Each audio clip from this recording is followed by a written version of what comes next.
Assalamualaikum warahmatullahi wabarakatuh.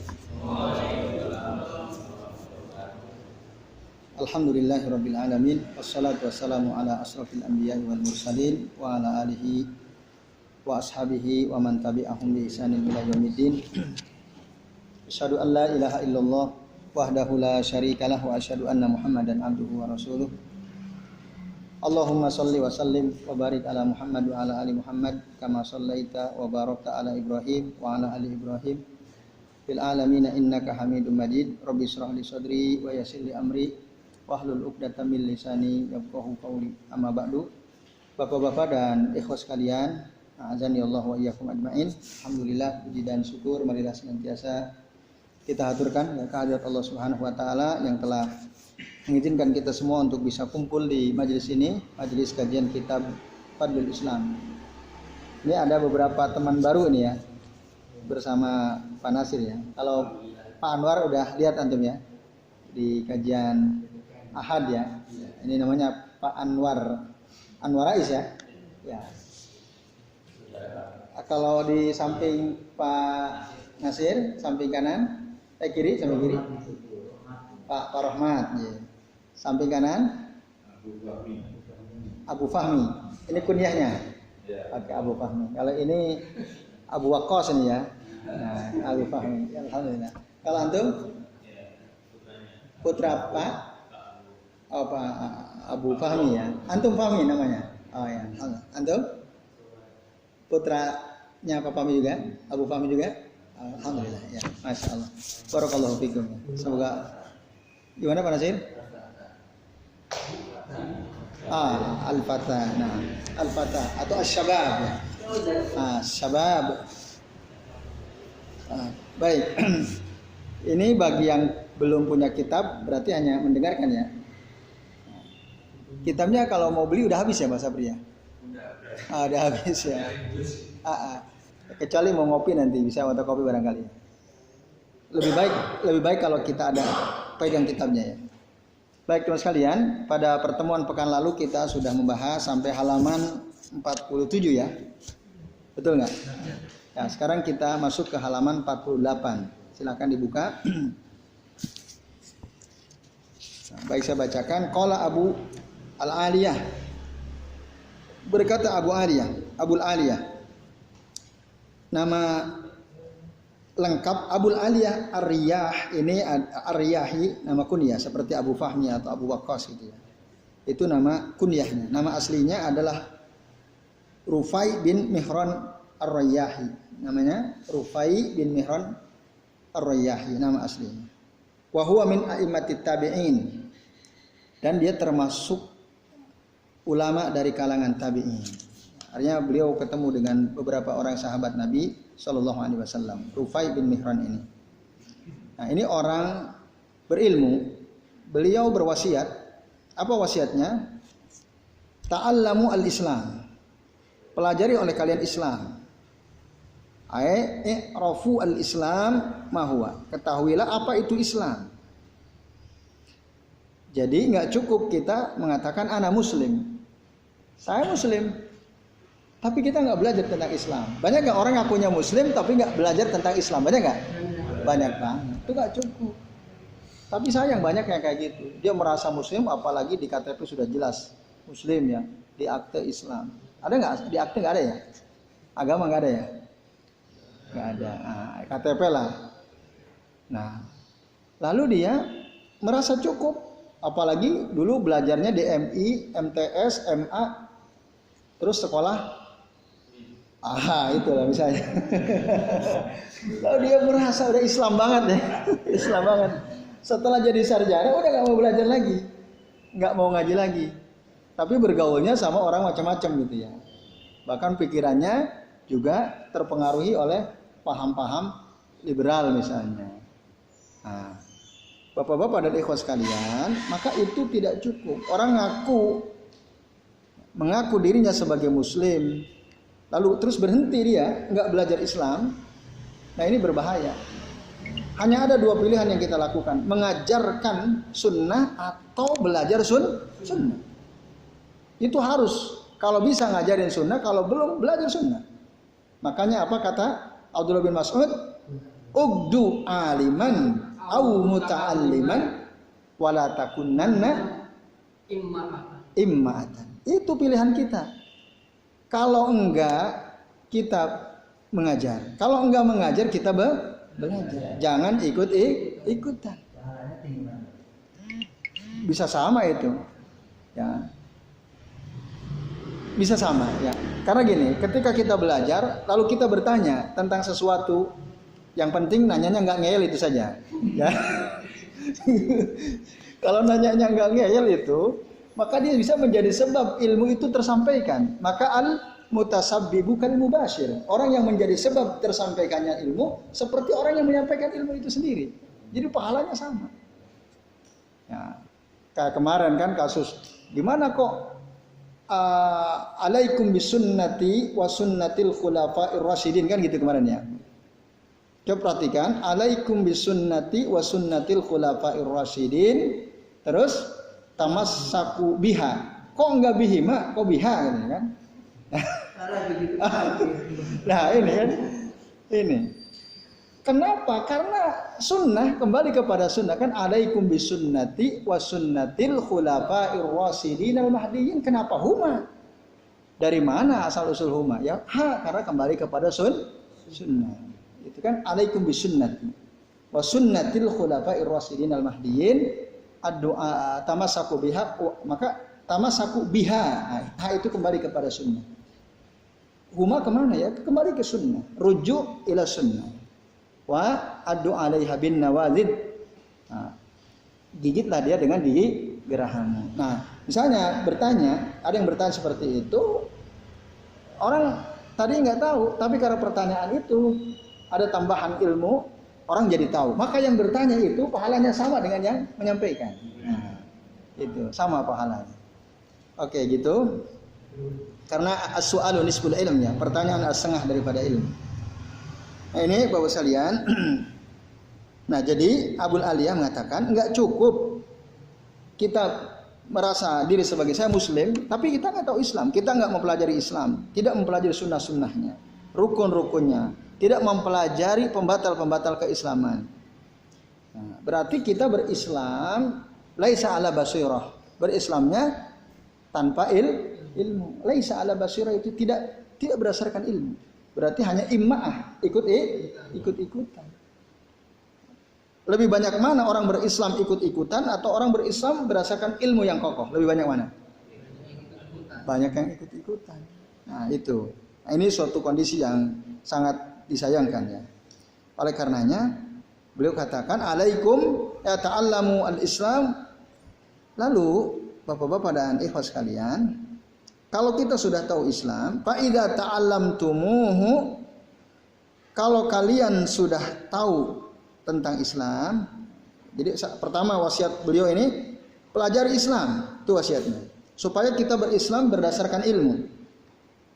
Artinya apa? Beliau yahussu ala ta'allumil ilman nafi. Abul Aliyah mendorong kita untuk belajar ilmu yang bermanfaat. Li'annahu huwal hayah wa huwan najah. Karena ilmu bermanfaat itulah, di situ ada kehidupan, di situ ada keselamatan biidznillah dengan izin Allah. Nah, ilmu ini penting. Maka karena ilmu ini sangat penting, Rasul mewajibkan menuntut ilmu. Gimana dalilnya? Talabul ilmi fardhatun ala kulli muslimin. Menuntut ilmu itu hukumnya wajib, fardu bahkan. Abu Hanifah mengatakan fardu itu di atas wajib. Jadi tingkatan tertinggi hukum syara itu fardu. Rasul bilang fardu. Talabul ilmi fardhah, bukan wajibah tapi fardhah. Hadza fawqal wajib, kata Abu Hanifah. Apa bedanya wajib dengan fardu itu? Beliau mengatakan bedanya kalau fardu ya, keharusannya lebih tegas, lebih berat karena berdasarkan dalil dari Al-Quran dan hadis-hadis mutawatir itu fardu. Sementara wajib adalah sesuatu yang harus dilakukan, tetapi dalilnya berdasarkan hadis-hadis ahad. Itu menurut teorinya Abu Hanifah, sementara yang lain menyamakan. Nah, terlepas dari itu semua, yang jelas menuntut ilmu itu harus. Kalau ada orang kok nggak nuntut ilmu lagi atau nggak mengajarkan ilmu, nah, untuk bisa mengajarkan ilmu tentu harus nuntut ilmu. Bagaimana orang bisa mengajar, bisa mengajarkan ilmu tanpa dia belajar? Nah, itu disebut faqidus syai' la yu'ti. Orang yang kehilangan sesuatu nggak bisa memberikan apa-apa. Orang yang nggak belajar mau ngajar gimana? Apa yang dia mesti berikan? Dia nggak bisa memberikan apa-apa. Dia nggak belajar kok. Fa innamal ilmu bita'allum, kata Rasul. Ilmu itu didapatkan dengan belajar. Nah, ini bapak-bapak dan ikhwas sekalian. Ya, saya pernah cerita ya. Jadi ada seorang ulama dulu, murid Abu Hanifah, yang disebutkan dalam kitab Ta'limul Muta'allim, namanya Hamad bin Hasan kalau nggak salah. Beliau baru belajar sungguh-sungguh ilmu-ilmu syara pada saat usianya berapa? 80 tahun. Itu baru sadar, tergerak hatinya untuk belajar ilmu-ilmu syara. Mulazamah kepada ustadznya, terus ikuti majelisnya. Berapa lama beliau mengikuti majelis gurunya itu? 40 sana, selama 40 tahun. Kita udah berapa tahun? Udah berapa tahun kita ngaji nih? Udah ada 10 tahun? Belum ya? Berapa tahun deh kita? Dari mulai kita ngaji kitab tauhid sampai sekarang? 7-8 tahun. Masih 13 tahun lagi. Lebih 40 tahun. 40 tahun. Baru belajar 80 tahun. Belajar sungguh-sungguh, mulazamah itu terus-menerus mengikuti majelis. Selama 40 tahun. Berapa usianya berarti? 120. Apakah dia mati? Belum, ternyata Allah masih memberikan usia panjang kepada beliau. Dan ditakdirkan setelah 40 tahun beliau belajar sungguh-sungguh, mencatat, menghafalkan, akhirnya Allah takdirkan dia mengajar. Jadi setelah berilmu selama 40 tahun sungguh-sungguh beliau ngajar. Ngajarnya berapa tahun? 40 sana. Beliau mengajarkan ilmu-ilmu selama 40 tahun juga. Baru setelah itu wafat. Usianya berapa? 160 tahun. Masya Allah, bermanfaat sekali. Itu jadi ikhwah sekalian, bapak sekalian, ilmulah yang menyelamatkan kita. Maka tadi untuk bisa berilmu, belajarlah, baru nanti kita akan berilmu. Nah, ini hal penting yang walaupun mungkin tentu tidak semua harus seperti beliau ya. Tidak semua harus seperti beliau. Artinya kita punya kesempatan lebih baik, terutama yang muda-muda ya. Kalau ya Panasih termasuk muda juga. Dibanding beliau kan lebih muda antum ya. Belum 80 antum ya. Apalagi antum belajarnya lebih awal lagi kan. Sudah bersandar kepada obat lah ya. Semoga kita doakan beliau sehat selalu ya. Amin. Dan semoga semua kita husnul khatimah ya. Amin ya Allah ya rabbal alamin. Nah, ini jadi ilmu yang bermanfaat. Nah, itu maksud dari yang dikatakan oleh Abul Aliyah, ta'allamul Islam, artinya belajarlah kalian tentang Islam, tentang ilmu yang bermanfaat. Yang kedua, faida ta'allamtumuh, ya, kalau kalian sudah mempelajarinya, sudah mengetahuinya, maka fala targhabu anhu. Fala targhabu anhu. Jangan membenci ilmu itu, jangan membenci Islam. Artinya berpegang teguhlah kepada Islam. Ada nggak orang belajar Islam tapi akhirnya benci kepada Islam? Ada nggak? Ada. Tidak suka kepada ajaran Islam. Dia belajar Islam. Bahkan dia belajar di pesantren. Dia kuliah di kampus yang tadi Pak Anwar sebut itu. Bahkan bapaknya, orang tuanya punya pesantren. Tapi dia benci kepada syariat Islam. Dia benci kepada jilbab. Ya. Bahkan dia sendiri nggak pakai jilbab. Padahal orang tuanya punya pesantren. Bahkan suaminya bilang, istri saya ini ahli tafsir hadis ini. Dulu kuliahnya di tafsir hadis. Nah, itu. Nah, itu. Tapi dia nggak suka kepada Islam, ya, kepada syariat Islam. Nah, ini ada yang seperti itu, bapak-bapak dan ikhwas sekalian. Nah, ini maka jangan seperti itu. Bala targhabu anhu, jangan kalian benci kepada Islam, tapi berpegang teguhlah kepada Islam. Jadi berilmu saja tidak cukup. Artinya gitu. Orang berilmu saja itu nggak cukup. Targetnya itu bukan ilmunya, tapi bagaimana bisa menjadi amal berdasarkan ilmu. Maka bal yajibu alaihi ayya'mala bi ilmihi. Wajib setiap orang itu mengamalkan ilmunya. Karena betapa banyak ulama, banyak ilmunya. Wa hum min ahli dhalal. Tapi mereka adalah orang yang sesat, menyesatkan. Dhalun mudillun. Sesat dan menyesatkan. Banyak enggak? Ada enggak di kita? Ada. Enggak usah disebut. Ada yang jelas ya. Ada dhal, ilmunya banyak ilmunya. Kalau ditanya dia hafal banyak macam-macam. Tapi ilmu ya, sunnah tidak menjadi amal, hanya sebatas jadi ilmu. Akhirnya apa? Jadi ahlud dhalal. Makanya Pak Nasir apa kata Al-Fudail bin Iyad rahimahullah tentang orang yang berilmu itu sebenarnya siapa? Masih ingat antum? La yazalu al-alimu jahilan hatta ya'mala bi ilmihi. Nah, Al-Fudail bin Iyad rahimahullah. Nah. La yazalu al-alimu ya.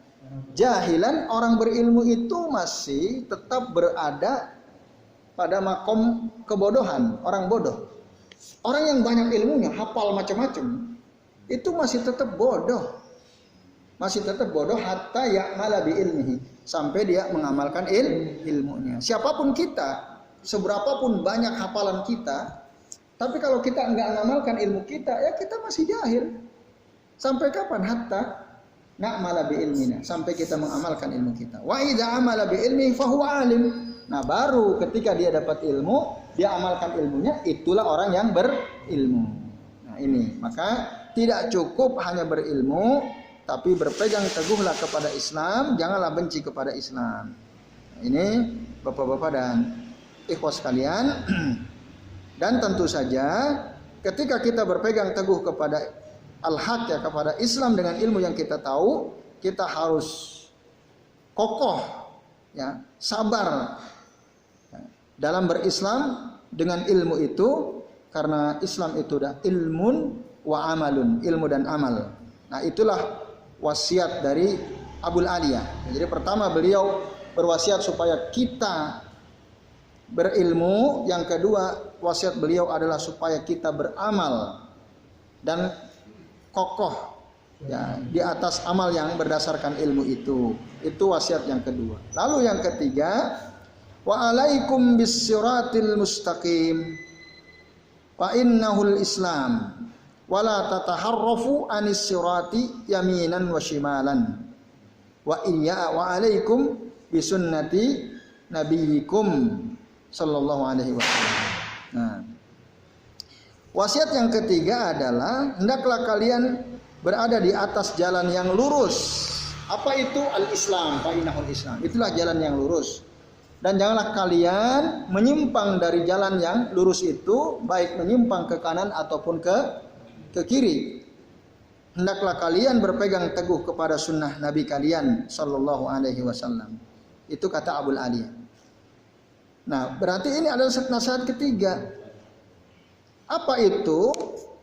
Nasihat yang ketiga adalah supaya kita senantiasa berada di atas jalan yang lurus.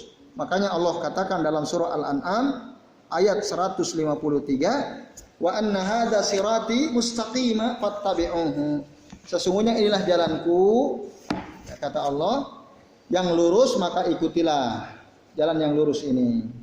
Atau bahkan kita sendiri tiap hari dalam salat kita kan berdoa yang baca suratul Fatihah, ihdinas siratal mustaqim. Ya Allah, tunjukilah kami kepada jalan yang lurus. Bapak-bapak dan ikhwas sekalian, itu sering kita baca. Tapi karena kebanyakan kita salatnya nggak paham apa yang kita baca, jadi seperti burung beo yang bisa bunyi tapi nggak paham, ya kan? Nah, Allah itu tidak akan mengijabah doa min qalbin ghafilin lahin. Innallaha la yastajibu du'aan min qalbin ghafilin lahin. Sesungguhnya Allah tidak akan mengijabah doa dari orang yang hatinya lalai. Ngomong bunyi lisannya tapi hatinya kemana-mana. Nah itu baru mustajab. Tadi dari hadis Nabi SAW. Nah itu bapak-bapak dan ikhwas sekalian, azan ya Allah wa iyyakum ajma'in. Nah kemudian bapak-bapak dan ikhwas sekalian ya, tadi dari suratul Fatihah. Jadi sirat itu artinya jalan, mustaqim itu artinya lurus, tidak bengkok-bengkok. Dan itulah yang diperintahkan Allah kepada kita untuk berjalan di atas jalan yang lurus. Itu wasiat yang ketiga. Dan tadi wa alaikum bisunnati nabiyyikum, hendaklah kalian senantiasa mengikuti sunnah nabi kalian. Nah, bapak-bapak dan ikhwas sekalian, ya, ini artinya kita harus selalu berusaha untuk mengikuti sunnah Rasul dan sunnah para sahabat, baik dalam masalah akidah maupun dalam masalah ibadah, amal ibadah. Itu harus ikut sunnah Rasul dan sunnah para sahabat. Jangan menyelisihi. Kalau menyelisihi sunnah Rasul berarti kita ngikutin hawa nafsu kita. Berarti kita menjadi ahlul ahwa. Berarti kita ngikutin lawan kata dari sunnah apa? Bid'ah. Ya kalau kita nggak mau ngikutin sunnah berarti kita pengikut bid'ah. Itu pilihannya. Mau min ahli sunnah atau min ahli bid'ah. Mau mana kita pilih? Kalau kita ingin jadi ahli sunnah, orang yang senantiasa mengikuti sunnah Rasul, maka jangan menyimpang. Jangan ngikuti hawa nafsu. Nah, maka tadi bilang alaikum bisunnati. Nah, bapak-bapak dan ikhwas sekalian, ya. Di dalam Al-Qur'an surah Al-Qasas ayat 50. Al-Qasas ayat berapa? 50. Ayat 50. Allah Ta'ala berfirman bagaimana? Fa illam yastajibu laka, jika mereka tidak menjawab seruanmu wahai Muhammad, tidak mengikuti kamu wahai Muhammad, fa'lam, ketahuilah annama yattabi'una ahwa'ahum. Jadi kalau kita enggak menjawab seruan Rasul, enggak ngikutin sunnah Rasul, berarti kata Allah, annama yattabi'una ahwa'ahum. Berarti mereka mengikuti hawa nafsu mereka. Enggak mau ikut sunnah. Udah jelas sunnahnya, tapi enggak mau diikutin. Saya enggak mau ini. Saya enggak nyaman kalau begini dan seterusnya. Nah, itu. Karena enggak sesuai dengan tradisi di masyarakat saya. Saya nggak mau ngamalin ini. Padahal jelas itu sunnah, tapi kita nggak mau. Berarti kita ngikut apa? Yattabi'una ahwa'ahum. Kan gitu. Ya, jelas. Itu ya sekalian. Rasul nyuruh kita memelihara jenggot. Aduh nggak nyaman nih, gatal. Gatal, nggak nyaman saya. Apalagi di tempat kerja saya nggak ada yang berjenggot. Kalau ada orang berjenggot tempat kerja saya dibilang teroris, nggak mau saya pakai jenggot. Itu ngikutin sunnah apa hawa nafsu? Hawa nafsu. Hawa nafsu. Yang diikutin orang-orang di kantornya. Nggak nyaman saya. Saya lebih nyaman nggak pakai jenggot karena saya membaur dengan teman-teman saya di kantor. Lah emang kalau ente pakai jenggot gimana? Ente jadi minyak, yang lain jadi air kan enggak? Nah, sama aja. Bahkan ente lebih berharga karena ente hidupkan sunnah. Nah ini, wah saya nggak nyaman. Kalau kita bilang nggak nyaman, padahal jelas perintahnya, berarti kita lam nastajib. Nah, Rasulullah SAW kita enggak ya, menjawab seruan Nabi. Kalau gitu, nah Allah bilang, fa'lam, ketahuilah annama yattabi'una ahwa'ahum. Mereka itu hanyalah mengikuti hawa nafsu mereka. Lalu Allah bilang apa? Waman adallu mimman ittaba'a hawah. Adakah orang yang lebih sesat daripada orang yang mengikuti hawa nafsunya bi ghairi hudam minallah? Bukan mengikuti petunjuk dari Allah. Ada nggak yang lebih sesat dari itu? Ini namanya istifham al-inkari, al-istifham al-inkari. Allah bertanya tapi untuk mengingkari. Artinya nggak ada. Sesat-sesatnya orang adalah orang yang ngikutin hawa nafsunya. Itu paling sesat tuh orang. Nah, kan ngeri itu. Kalau gitu di tengah-tengah kita ini banyak yang sesat apa enggak? Banyak banget orang sesat. Dia lebih memilih hawa nafsunya daripada sunnah. Kan gitu. Apalagi kalau dia nggak belajar sunnah. Bagaimana dia tahu sunnah? Dia merasa hawa nafsunya lah yang benar. Nah, itu repot lagi. Udah nggak ngaji tapi merasa benar. Tapi lebih parah, ya udah ngaji tapi menyelisih sunnah. Udah tahu ilmunya kan dia masih selisih sunnah. Oh, itu lebih parah lagi.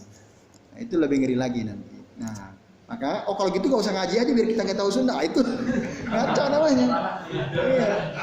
Untuk menghindari alasan nggak usah ngaji biar nggak tahu. Ya, nah itu dia. Namanya menyelisih Rasul juga. Rasul disuruh kita ngaji, kita nggak ngaji kan itu. Ini ya tadi dalam surah Qasas, Al-Qasas ayat 50. Silakan nanti dibaca ya sekalian. Nah, oleh karenanya fa'alal muslimi ayyattabi al-haqqa sawa'an wafaqa hawahu aw khalafahu. Seorang muslim itu wajib mengikuti sunnah, wajib mengikuti yang hak Al-Quran dan sunnah. Apakah Quran sunnah itu sesuai hawa nafsunya atau tidak? Dia harus ikut sunnah. Nah, ada sebagian orang kalau cocok dengan hawa nafsunya dia lakukan. Tapi kalau nggak cocok nanti dulu. Nah, dia nggak mau memadu sunnah. Ada. Jangan-jangan kita begitu juga tuh, bahaya tuh ya. Nah, maka seorang muslim ketika sudah ada ilmu sampai kepada kita, sunnah sampai kepada kita, ikuti itu. Sesuai dengan hawa nafsu kita atau tidak sesuai. Nah, karena disitulah keselamatannya, yaitu ittiba'u al-haq dengan cara mengikuti al-haq atau al-kitab wa sunnah. Nah, itu bapak-bapak dan ikhwas sekalian, a'azanillahu wa iyyakum ajma'in. Lalu ta'ammal kalama Abil Aliyah hadza. Ini kata saya Muhammad bin Abdul Wahhab. Masih pada halaman yang sama 48 ya. Ta'ammal. Perhatikan perkataan Abul Aliyah ini tadi. Ya. Ma ajallahu. Nah, yang sangat penting ini ya, perkataan Abu Aliyah ini adalah perkara yang sangat penting. Itu kata saya Muhammad bin Abdul Wahhab ya.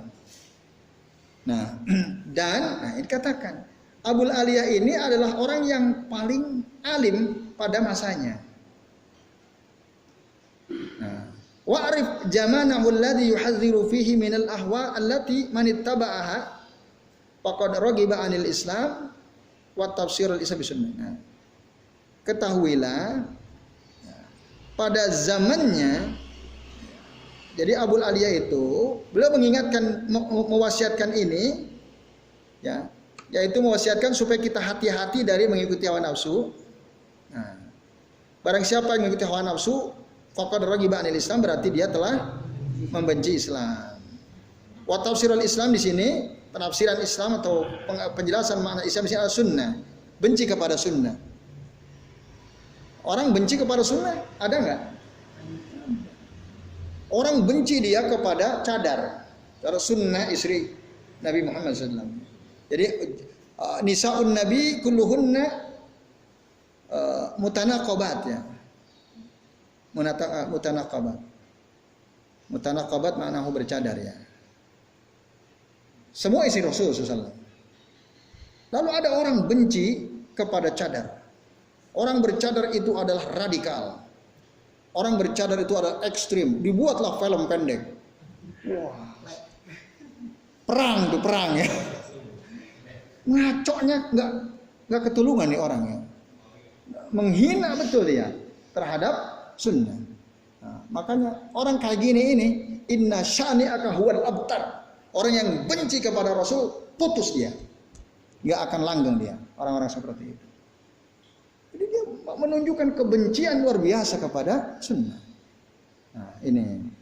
Jadi hati-hati bapak-bapak dan sekalian, kalau kita ya tidak mengikuti sunnah berarti kita benci kepada sunnah. Nah, ini diingatkan oleh Abul Aliyah. Bayangkan beliau takut ini terjadi pada orang yang hidup di zamannya. Di zaman tabi'in, masih dekat kepada Rasul. Di situ ada para sahabat, banyak ulamanya. Tapi beliau khawatir orang-orang keluar dari Quran dan Sunnah. Itu di zaman beliau loh, dulu. Betapa sangat pentingnya. Lalu bagaimana dengan zaman kita sekarang? Lebih parah atau lebih baik? Wah, jauh lebih parah. Bid'ah jauh lebih banyak. Para pengikut hawa nafsu jauh lebih banyak. Bahkan mereka punya kekuatan. Nah, mereka yang mendominasi. Maka nasihat ini lebih penting lagi untuk disampaikan bapak-bapak dan ikhwas sekalian, ya. Agar jangan sampai kita ini sebagai umat Nabi Muhammad tidak lepas dari sunnah, tidak lepas dari Quran dan sunnah. Maka yatabayyanu laka makna qaulihi ta'ala, jelaslah bagimu makna firman Allah Ta'ala, idz qala lahu rabbuhu aslim qala aslamtu lirabbil alamin, ketika berkata Tuhannya kepadanya berislamlah, qala aslamtu lirabbil alamin, maka dia mengatakan, nah di sini kalau tidak salah adalah Nabiullah Ibrahim alaihissalam, beliau mengatakan qala aslamtu lirabbil alamin, aku ya, berserah diri kepada Tuhan pemelihara seluruh alam. Al-Baqarah ayat 131 ya. Kemudian qaulu ta'ala ya baniya innallaha astafa lakumud dina fala tamutunna illa wa antum muslimun. Nah, ini Nabi Yakub, nasihat Nabi Yakub ya. Beliau mengatakan, ya baniya, wahai anakku, sesungguhnya Allah istafalakumuddin, telah memilihkan bagi kalian agama ini, fala tamutunna illa wa antum muslimun, janganlah kalian mati kecuali dalam keadaan muslim. Nah, artinya bapak-bapak dan ikhwas sekalian, a'azani Allah wa iyyakum ajmain, janganlah kita mati kecuali kita berpegang teguh kepada Quran dan sunnah, itu maksudnya. Kalau kita lepas dari Quran dan Sunnah lalu kita mati, wah itu mengerikan sekali ya. Sungguh sangat berbahaya. Nah, itu. Nah, lagi tadi ya, jadi poin yang perlu digarisbawahi bapak-bapak dan ibu sekalian, ini dikatakan oleh Abul Aliyah Rufai ya. Bin siapa tadi? Nah, Rufai bin Mihran Ar-Rayyahi, di zaman di mana itu adalah masih merupakan zaman terbaik. Ya kan? Zaman tabi'in itu zaman terbaik karena Rasul mengatakan khairun nasi qarni, sebaik-baik manusia itu pada zamanku, kurunku, summal ladzina yalunahu, kemudian yang di bawahnya lagi summal ladzina yalunahu, kemudian yang di bawahnya lagi. Berarti bawahnya zaman sahabat, di bawahnya zaman tabi'in. Bayangkan di zaman terbaik udah khawatir Abul Aliyah. Nah, maka kita di zaman sekarang harusnya lebih khawatir lagi dengan keadaan keluarga kita, teman-teman kita, sahabat-sahabat kita. Maka kita saling mendoakan, semoga kita semua istiqomah di atas sunnah. Begitu bapak-bapak dan ibu sekalian. Jadi kita ini saling mendoakan, ya Allah, mudah-mudahan semua yang ikut di majelis kajian kitab Fadlul Islam, Engkau berikan istiqamah dalam hati mereka, berjalan di atas Alkitab wa sunnah. Amin ya rabbal alamin. Kita saling mendoakan. Nah, kemudian bapak-bapak dan ikhwas sekalian, azani Allah wa iyyakum ajmain. Wa qaulu ta'ala, dan Allah Ta'ala berfirman, "Wa may yarghabu an millati Ibrahim illa man safiha nafsah." Barang siapa yang tidak suka kepada milah atau agama Ibrahim, kecuali dia adalah yang membodohi dirinya sendiri. Jadi kalau ada orang benci kepada agama Nabi Ibrahim, dan itu sekaligus agama Nabi Muhammad ya sallallahu alaihi wasallam, sunnah Nabi Muhammad SAW. Jadi orang yang kalau kita tarik, kita peres, apa yang kita bisa simpulkan dari surah Al-Baqarah 130 ini adalah orang yang benci kepada agama Ibrahim. Allah bilang apa? Dia adalah yang membodohi dirinya sendiri. Berarti orang yang membenci kepada agama yang dibawa oleh Nabi Muhammad SAW adalah orang yang membodohi dirinya sendiri. Orang yang benci kepada sunnah, ya, sunnah Nabi Muhammad SAW berarti orang yang membodohi dirinya sendiri. Nah, jadi orang bodoh itu kalau ada orang kok benci dengan sunnah Rasulullah Shallallahu Alaihi Wasallam. Nah, ini bapak-bapak dan ikhwas sekalian, a'azani Allah wa iyyakum ajma'in. Lalu dikatakan wa asbahi hadhil usulil kibar, dan yang sejenis atau semisal dengan kaidah-kaidah besar ini, ya, hadis-hadis ini, allati hiya aslul usul, yang dia merupakan pondasi yang sangat penting, wan nasu anha fi goblatin, tetapi kebanyakan orang lalai ya dari pondasi ini ya, yaitu pentingnya kita beristiqamah ya, berpegang teguh kepada Al-Quran dan Sunnah. Nah, ini Bapak-bapak dan ikhwas sekalian. Nah, maka dikatakan, ya apa yang dikatakan oleh Abul Aliyah ini, yaitu tadi kebanyakan orang itu dalam kelalaian, la yaqra'unaha wa la yata'allamunaha. Mereka tidak membaca hadis-hadis seperti ini, mereka juga tidak mempelajarinya. Walaupun mereka mempelajarinya, qalilun man ya'malu biha, tapi sedikit yang mengamalkannya. Wa idza amilu biha, pun demikian ketika mereka mengamalkannya, qalilun man yasbutu 'alaiha, tapi sedikit yang bisa kokoh istiqomah di atas sunnah. Nah, yasbutu, kokoh ya, tetap di atas sunnah. Oleh karenanya kita butuh pertolongan Allah Subhanahu wa ta'ala.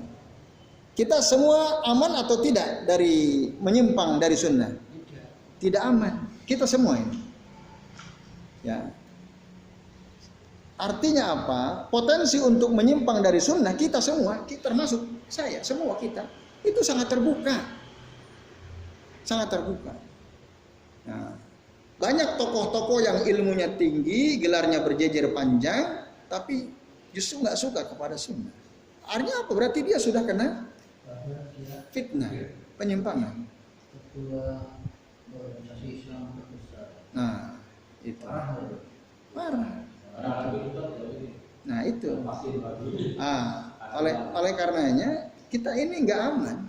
Kita ini nggak aman. Sebagaimana juga yang lain tidak aman. Maka jangan bersandar pada diri sendiri, tapi minta tolonglah selalu kepada Allah. Nah, kita harus perhatikan betul masalah ini. Sekali lagi, orang itu nggak boleh terlalu percaya diri, pede sama dirinya sendiri. Walaupun dia punya ilmu, itu nggak boleh pede dia. Walaupun punya ilmu. Nah, banyak orang punya ilmu, dia pede, akhirnya merasa aman dari fitnah. Karena dia merasa aman dari fitnah, tidak menjauhi sumber-sumber fitnah. Harusnya kalau kita ingin merasa aman dari fitnah, kan natajannabul fitnah, kita menjauhi fitnah atau sumber-sumber fitnah. Jangan bergaul dengan orang-orang yang bisa memalingkan kita dari Quran dan Sunnah kepada bid'ah. Nah, itu. Tadi jangan bersandar pada diri sendiri. Gimana tuh doanya tuh?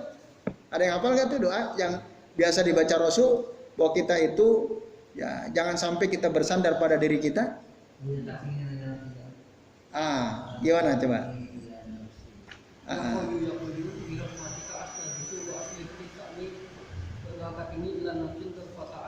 Ulangi pelan-pelan.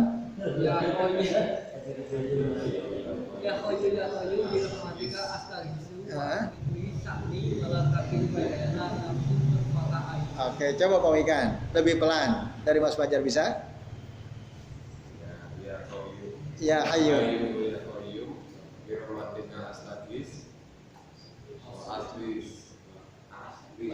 Aslih li sya'ni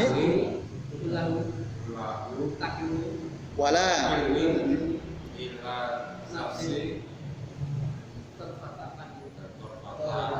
Oke, coba Pak Anwar.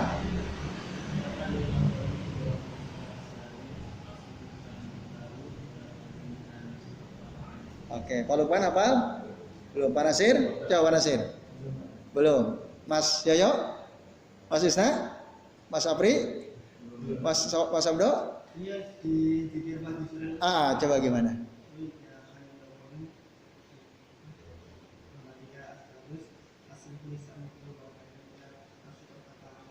Masya Allah, hafal ya antum. Antum udah amalin ini zikir pagi petang? Oke, bagus. Ya. Pagi petang. Setelah zikir subuh, saat subuh zikir rutin baru baca, atau saat asar zikir rutin baru baca. Ba'da subuh atau ba'da asar. Itu satu. Ini penting. Ya Hayyu ya Qayyum bi rahmatika astaghis aslih li sya'ni kullahu wa la takilni ila nafsi. Jangan kau biarkan aku ini bersandar pada diri sendiri, tarfata ain, meskipun sekejap mata. Karena bahaya. Kalau kita bersandar pada diri sendiri, kehebatan diri sendiri, kepada ilmu sendiri, kena fitnah nanti kita. Maka minta tolong sama Allah. Ini doanya. Nah, supaya kita tidak benci kepada agama Ibrahim, Maka Rasul juga ngajarin. Karena potensi untuk berubah jadi benci mungkin saja. Karena apa? Ya, hati setiap hamba itu ya baina isba'aini min asabi'illahi azza wa jalla. Hati setiap hamba itu ada di antara dua jari dari jemari Allah Subhanahu wa taala. Yuqallibu kaifa syaa. Au yuqallibu man kaifa syaa. Allah bisa saja membolak-balikan hati seseorang sesuai dengan yang dikehendakinya. Tentu berdasarkan sikap dia ya. Nah, maka ada doa juga yang ajarkan Rasulullah tuh. Supaya kita nggak benci kepada agama Nabi Ibrahim. Kata dikatakan man ragiba an millati Ibrahim illa man safiha nafsah. Illa man safiha nafsahu. Doanya gimana? Asbahna ala fitratil Islam wa ala kalimatil ikhlas wa ala dini nabiyyina Muhammadin sallallahu alaihi wasallam wa ala Masya Allah, barakallahu fiik. Itu. Hafal ini? Udah hafal semua teman-teman? Belum ya. Kita ngaku belum dulu ya. Nah, coba banyak. Ibadah itu nggak bisa diwakilkan ya. Jadi harus kita yang berusaha mengamalkan. Iya. Maksudnya Pak Nasir sudah hafal diwakili oleh Mas Fajar. Oke kalau gitu. Ya, kalau gitu oke nggak ada masalah. Tapi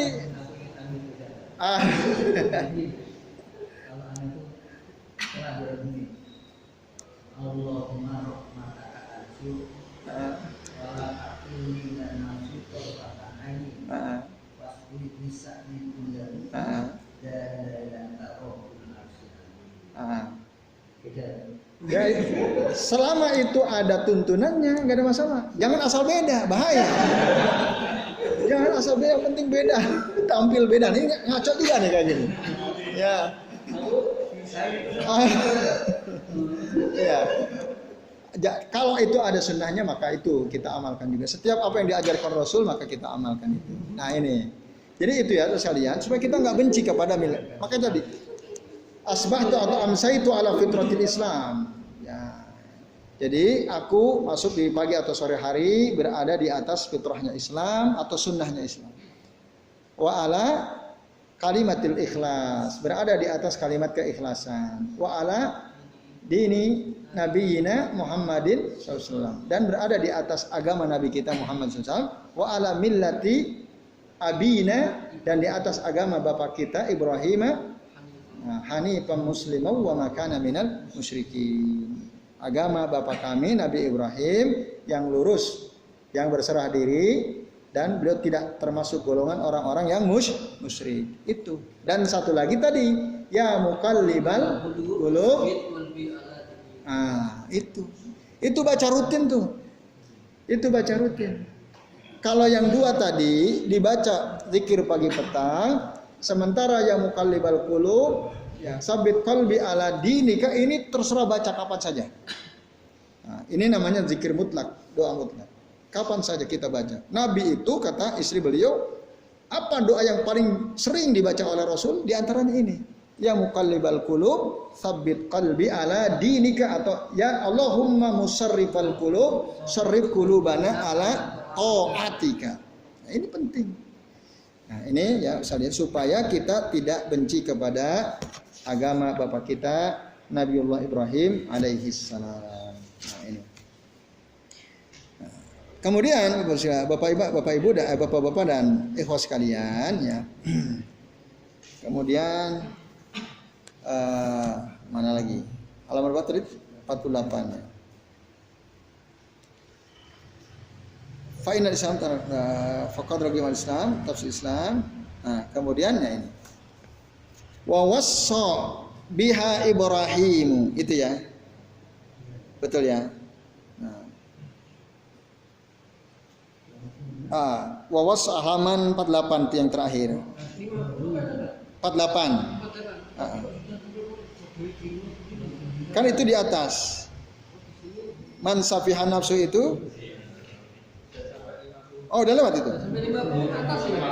Oh, kelewat tadi. Ah ya. Berarti yang kelewat tadi ya. Oke, kitab dan sunnah.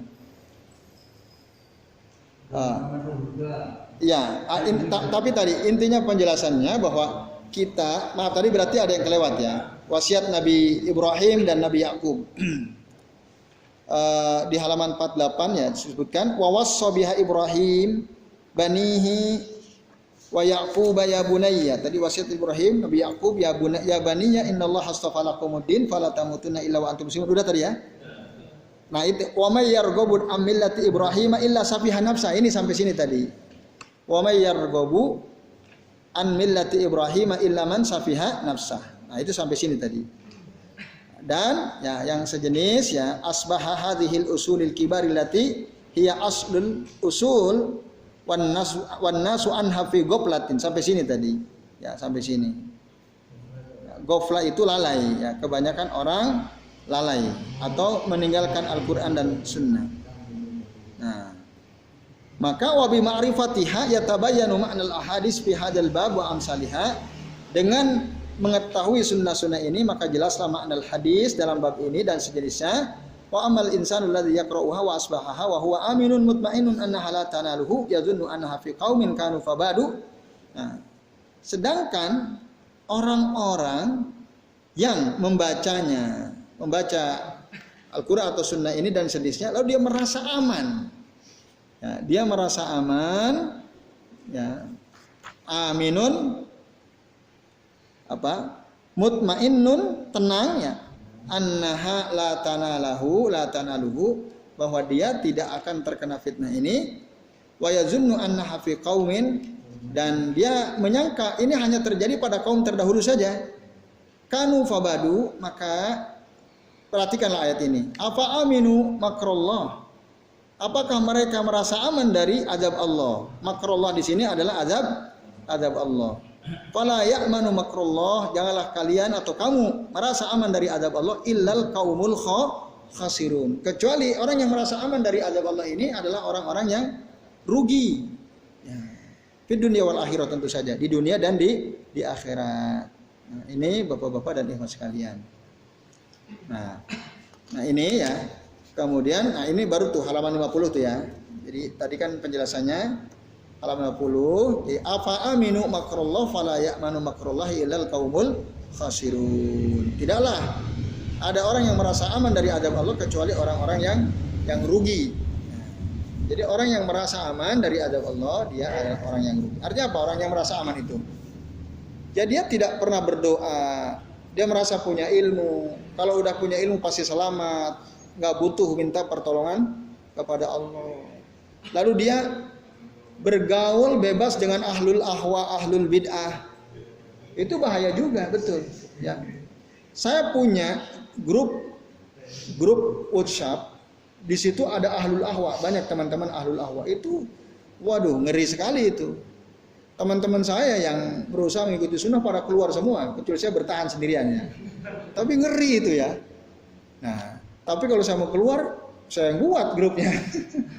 Nah, jadi dulu itu teman-teman yang menurut saya mereka ustadz-ustadz yang bisa bahasa Arab dari berbagai macam firqah gitu ya. Supaya harapannya sih supaya ya saling bertukar pikiran ya, lalu saling menasihati dan seterusnya, tapi ternyata wah mereka nafsunya apa ya? Ngikuti hawa nafsunya kuat sekali gitu ya. Jadi kalau ada postingan dari teman yang memposting sunnah bid'ah, langsung diserang habis tuh ya, langsung serang habis. Akhirnya teman-teman pada nggak kuat juga. Wah ini jadi fitnah, nanti malah berantem jadinya. Nah akhirnya pada keluarlah semua. Nah yang ahlul ahwa, ahlul bid'ah itu yang bertahan di situ banyaknya. Nah itu mengerikannya. Nah memang sebaiknya kita menghindar dari ahlul ahwa.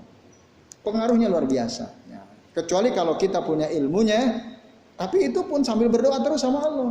Karena belum tentu ilmu kita pun menjamin kita bisa tetap kokoh. Gitu.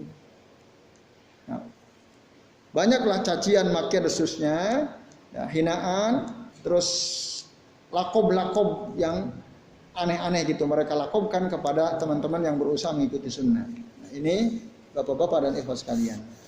Nah, kemudian maka tadi jangan merasa aman. Nah, terakhir hadis riwayat Abdullah bin Mas'ud radhiyallahu anhu. Kalau dia mengatakan khattalana Rasulullah SAW khattan. Rasul suatu ketika membuat garis ya. Summa kemudian beliau mengatakan hadza sabilullah gitu ya. Nah, summa qal lalu Abdullah bin Mas'ud mengatakan Rasul mengatakan hadza sabilullah. Ini adalah jalan Allah. Jadi Rasul buat garis. Hadza sabilullah. Lalu Rasul buat garis lagi summa khatta khututan an yaminihi wa an shimalihi. Kanan kiri dibuat garis-garis lagi oleh Rasulullah SAW.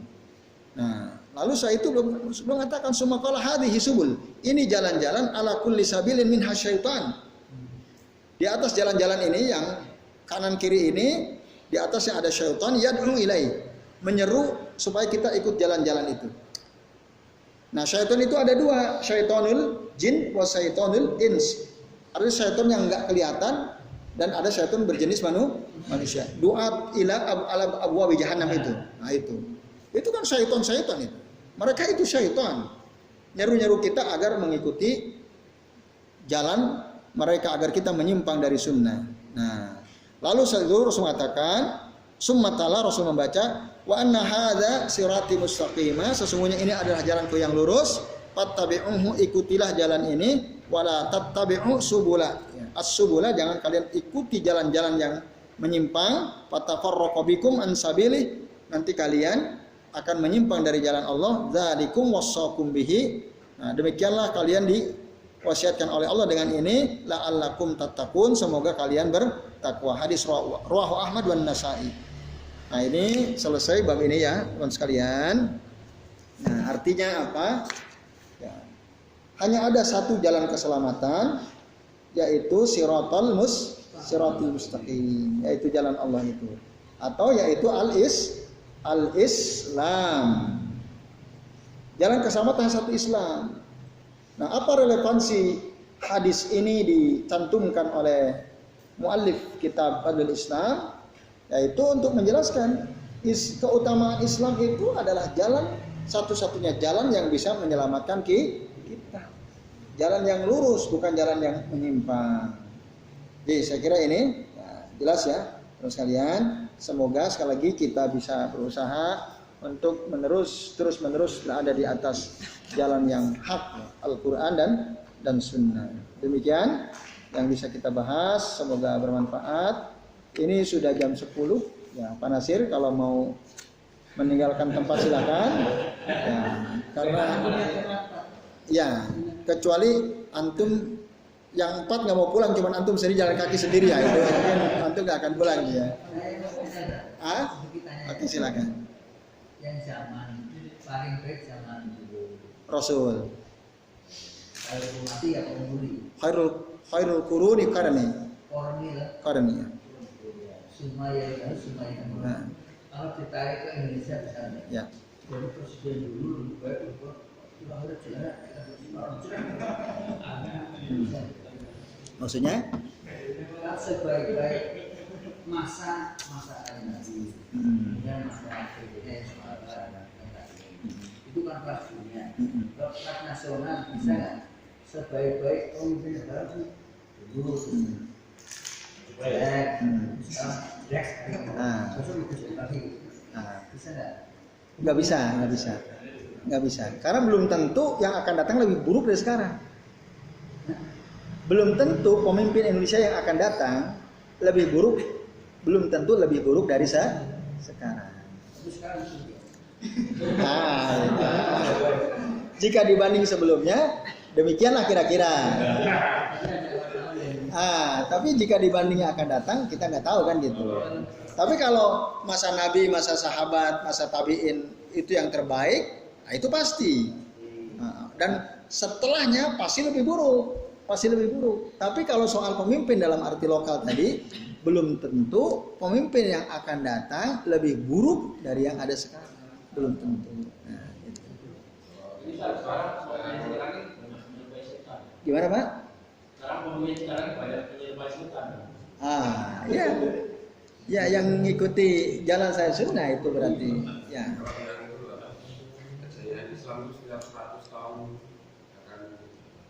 Mujaddid, bukan akan lahir seorang pembaharu dalam Islam. Ya, itu ada dalilnya, betul. Yang tapi saya sudah pernah sampaikan ya bahwa la ya'ti alaikum zamanun ayaumun au zamanun illa walladhi ya'ti ba'dahu syarrun minalladzi qablahu. Tidaklah akan datang kepada kalian suatu waktu, suatu tahun ya, kecuali pasti tahun yang akan datang itu pasti lebih buruk daripada tahun sebelumnya. Itu begitu. Jadi meskipun pemimpinnya nanti mungkin lebih baik, tapi zaman waktu itu tetap lebih buruk daripada sekarang. Sekarang lebih buruk dari kemarin. Dan terus akan lebih buruk. Kita lihat aja. Nanti yang istiqomah ngaji ini bertambah apa berkurang, ya kan? Ini nampaknya bertambah nampaknya ya. Nah, nanti nggak tahu berkurang lagi atau tidak.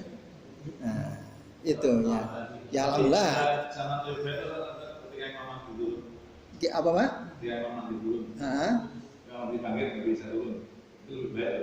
Ya, nanti tapi sebentar sekali ya. Itu berdasarkan nas nanti akan turun Imam Mahdi ya. Itu akan baik ya. Terkecuali itu semua lebih buruknya. Jadi ada yang lebih baik berdasarkan penjelasan dari sunnah Nabi, yaitu saat Imam Mahdi turun itu. Ya itu betul Pak. Allah Taala alam. Ya itu Pak Nasir. Yang lain ada? Cukup?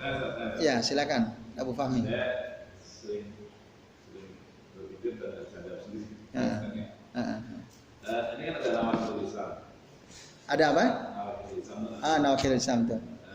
Sementara untuk memvonis orang bahwa dia melakukan masalah itu harus hujahnya sudah jelas. Hanya sudah bilang menghalang untuk dia disebut sebagai batal akhir konflik dan begitu kaitannya.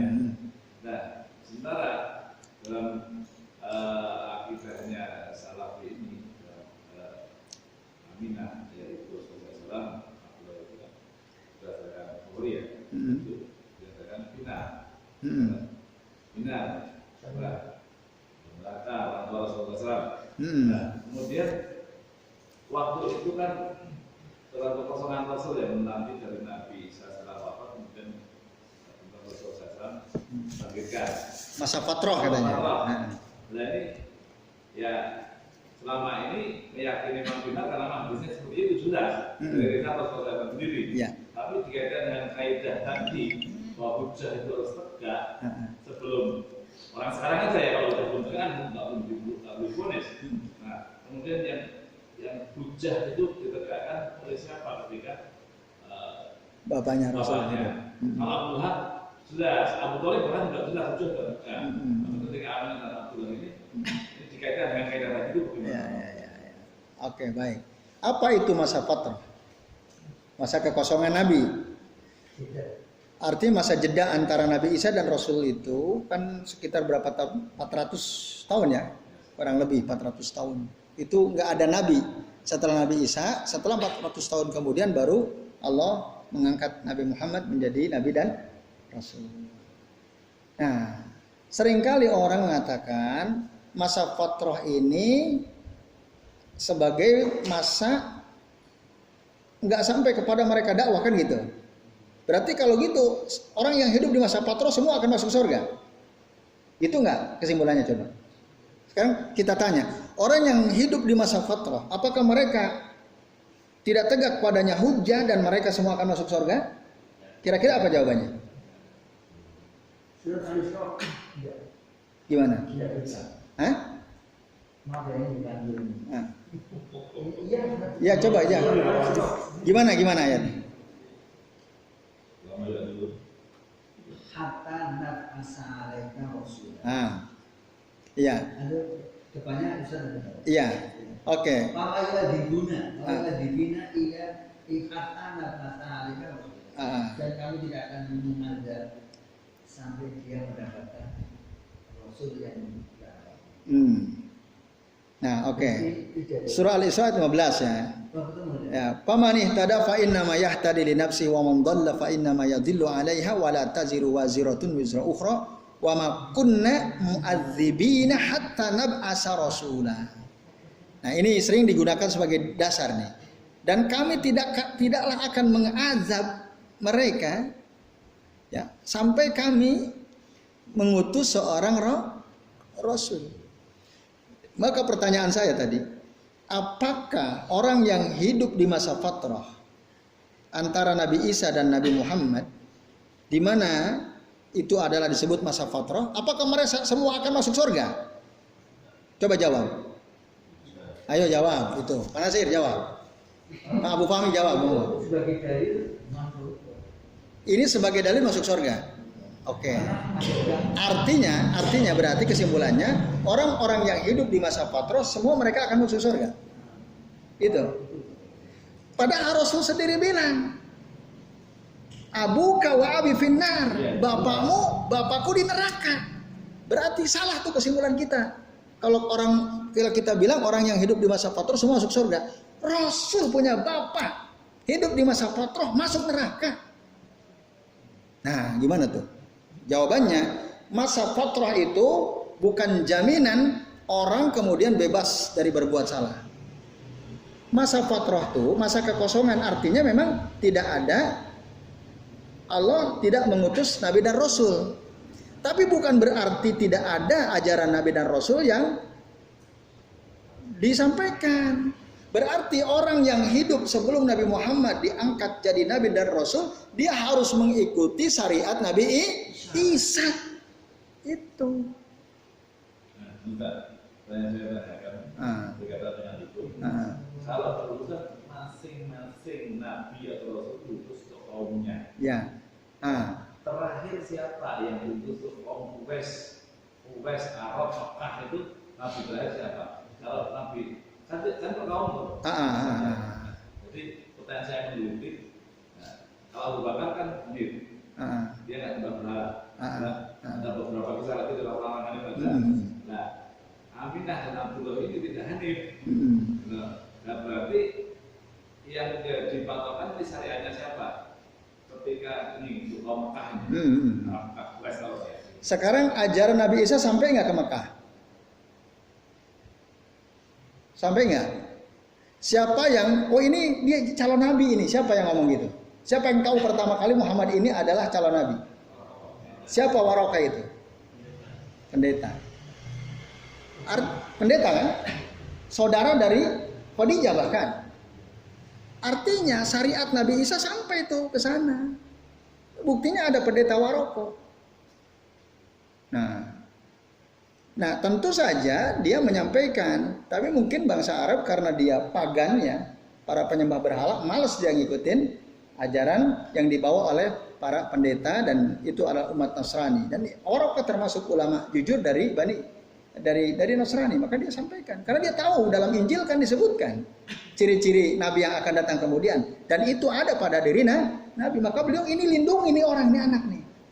Kepada Abu Thalib kan berpesan supaya Abu Thalib melindungi Nabi Muhammad karena ini calon Nabi. Artinya ajaran Nabi Isa ada di situ. Ada di situ. Ketika ajaran Nabi Isa sampai di suatu kaum, maka itu berarti termasuk harusnya kaum itu mengikuti ajaran Nabiullah Isa alaihissalam. Berarti di masing-masing kaum itu bukan batasan wilayah. Bukan batasan wilayah. Sampainya ajaran itu yang saya pahami. Nah itu sampainya ajaran. Nah bapak atau orang tuanya Rasul kan nggak ngikutin. Padahal ada berkembang di situ ajaran Nabi Isa. Ya bukti konkretnya Waraka itu ada pendeta dan pendeta yang lurus. Dan kalau toh nggak ngikutin ajaran Nabi Isa, tapi masuk Hanifiyah dalam nada seperti Abu Bakar. Beberapa itu ada bisa.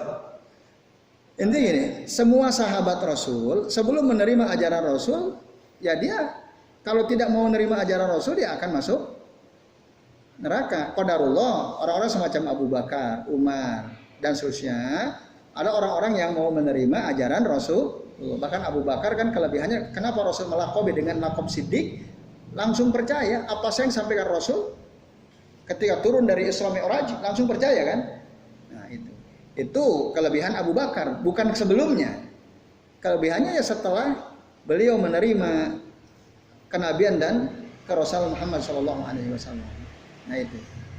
Jadi siapa saja yang hidup sebelum Nabi Muhammad diutus jadi Nabi dan Rasul, baik dia.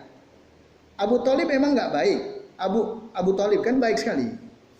Tapi ketika datang Nabi Muhammad nggak mau menerima dakwahnya beliau yang tadinya baik, maka al-ibratu bil khawatim. Kebaikan dan keburukan seseorang itu dilihat dari akhirnya, bukan bagaimana awalnya. Al-ibratu bil khawatim. Abu Bakar sebaik apa? Atau innamal a'malu bil khawatim. Sesungguhnya amal seseorang itu dilihat di bagian akhirnya. Sebaik apapun Abu Bakar As-Siddiq, Umar bin Khattab dan sebagainya, kalau di akhirnya nggak baik, tetap nggak baik. Ada nggak tokoh yang hidup di bangsa Arab meninggal sebelum Rasulullah diangkat jadi Nabi dan Rasul, lalu dia masuk surga? Ada nggak informasi? Kan nggak ada kan? Apakah orang tua Nabi Muhammad jelek? Orang-orang baik juga mereka. Bahkan kalau kita baca kitab sirah, itu orang-orang yang menjaga diri itu. Abdullah, Aminah. Tapi Rasul bilang, Abu wa abi finnar. Ibunya di neraka juga. Waktu beliau ziarah kan, ziarah kubur yang makana lin nabi waladina amanu dan seterusnya itu ayastaghfiru lil musyrikin itu ya. Tidaklah pantas bagi seorang nabi dan orang beriman untuk memohonkan ampun bagi orang-orang musyrik. Mimba dima tabayyana lahumul huda. Setelah datang kepada mereka ya penjelasan. Nah, semua para pakar sejarah menilai orang tua Rasul itu orang baik. Sebagaimana juga Abu Bakar As-Siddiq tentu saja. Tapi bedanya Abu Bakar dengan orang tua Rasul kan Abu Bakar menangi itu. Mengalami hidup ketika Nabi sudah diangkat jadi Nabi dan Rasul. Nah, itu kelebihannya. Sementara orang tua Nabi tidak mengalami itu. Tapi, seandainya Abu Bakar meninggal sebelum Rasul Muhammad jadi Nabi Rasul, kita masuk surga atau neraka? Kalau saya katakan begitu masuk mendidik. Berarti kan sebelum datang Rasulullah SAW orang boleh saja ikuti Nabi Isa dengan Injilnya yang aslinya, ya betul. Nabi Musa dengan Taurat yang aslinya, atau Nabi Ibrahim dengan Hanifiyahnya. Ya betul. Apakah karena mereka itu tidak musyrik, kemudian mereka itu masuk surga? Orang yang walaupun mengikuti Nabi siapa, tapi kan ajaran pokoknya sama, tidak ada larangan sebagainya. Ya. Apa seperti itu saya masih Ya, betul seperti itu. Ya kalau ada di antara mereka mengikuti ajaran Nabi sebelum Nabi Muhammad, berarti ahlul kitab. Sebelum dirubah-rubah ya. Sebelum mengalami perubahan. Nah itu, yang ikuti yang murninya. Tapi ketika sudah dirubah-rubah, maka nanti orang Nasrani kan jadi dhol kan. Orang Yahudi jadi maghdub kan, maghdub alaihim. Nah itu seperti itu. Jadi kalau mereka yang hidup di Jazirah Arab itu tidak mengikuti ajaran Nabi sebelumnya, maka mereka berada dalam kesesatan. Dhol atau maghdub itu di antara dua itu. Yaitu karena yang ada sebelumnya adalah itu, ya. Mungkin ya, ketika seorang hidup di zaman kekuasaan, bisa antara Nabi dan Rasul, itu apakah boleh beliau ikut ajarannya Nabi Musa, tapi padahal dia sebelumnya kan Nabi Musa, tapi di zaman kita malah dia boleh mengikuti Nabi Musa. Oke, baik, ya. Kan sebelum Muhammad banyak Nabi dan Rasul kan, ya. Apakah orang bebas? Saya mau ikutin Taurat aja deh, gitu ya. Ikutin Injil aja, atau bahkan Zabur aja, atau Nabi Ibrahim, Suhuf Ibrahim khususnya. Apakah begitu? Nah, jawaban saya wallahu alam, tapi bisa jadi demikian. Ya. Karena yang diutus untuk seluruh alam kan hanya Nabi Muhammad, Rasulullah Muhammad SAW. Jadi orang yang hidup di zaman sebelumnya terserah dia mau ikut ajaran Nabi yang mana. Gitu. Yang penting yang masih asli lah, yang belum ada perubahan. Jadi itu berarti ini namanya al-na'khudhu bil mafhum. Kita mengambil dari apa yang kita pahami. Dari sambil mantuk ya, bukan dengan apa yang disampaikan, tapi yang kita bisa pahami dari realitas sejarah ya, dari realitas sejarah. Dia gitu Pak Abu Fahmi. Kalau lihat itu orang tuanya Pak Garis itu, mungkin orang tuanya orang kakeknya, terus ke atas itu apakah Pak Garisnya semua, sehingga Rasulullah itu mencontoh siapa ini? Bisa Islam ini. Ya Rasulullah, Allah yang ngajari, Allah yang ngasih wahyu, Allah yang mengangkat beliau dari Rasul. Itu. Jadi Rasul tidak ngikutin siapa-siapa. Tapi Rasul diangkat oleh Allah menjadi Nabi dan Rasul, diberi wahyu oleh Allah Subhanahu wa taala. Itu kalau. Jadi Nabi tidak meniru, tapi diangkat dan disuruh untuk mengikuti Ibrahim. Ya, disuruh untuk mengikuti ajaran Nabi Ibrahim alaihissalam. Islam gitu ya. Ayahnya kakeknya kan menyebar berdarah semua. Nah, kalau bisa Islam dulu saya ngajari siapa ya? Kalau Rasulullah yang ditanya ya Allah. Oh. Iya. Kalau Rasul yang ditanya kasusnya ya Allah Subhanahu wa taala. Itu. Rasul itu kalau asal yang mengikuti ajaran Nabi sebelumnya, iya. Tapi ketika Nabi sudah diutus harus ditinggalkan semua. Itu. Maka ada seperti Adi bin Hatim. Adi bin Hatim kan orang Nasrani. Ketika datang Rasul dia tinggalkan agama Nasrani, dia berislam, ikuti Rasul sallallahu. Salman Al-Farisi itu orang Nasrani. Ya, tapi di Abu Hurairah orang Nasrani. Ibunya itu orang Nasrani. Nah, siapa?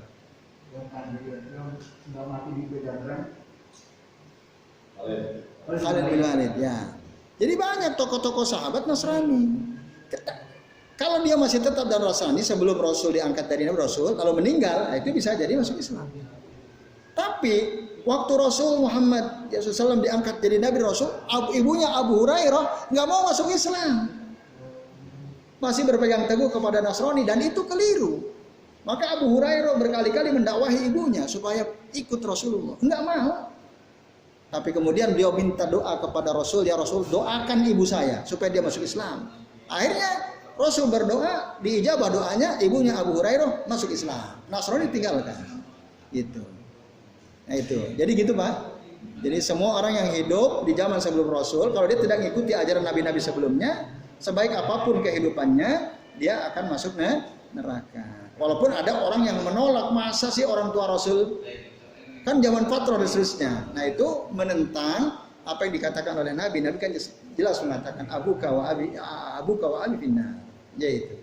Wallahu taala alam bisawab. Cukup ya sementara? Baik. Ya ini sebenarnya menarik untuk didiskusikan ya, tapi waktu ya terlalu malam nanti. Insyaallah nanti kita sambung lagi pekan yang akan datang. Semoga kita semua yang hadir di sini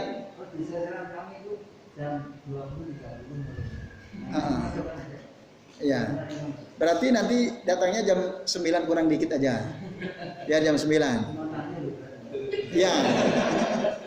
Ya, di jadwal memang segitu. Daripada jam 9 kan itu jawaban hebatnya begitu ya.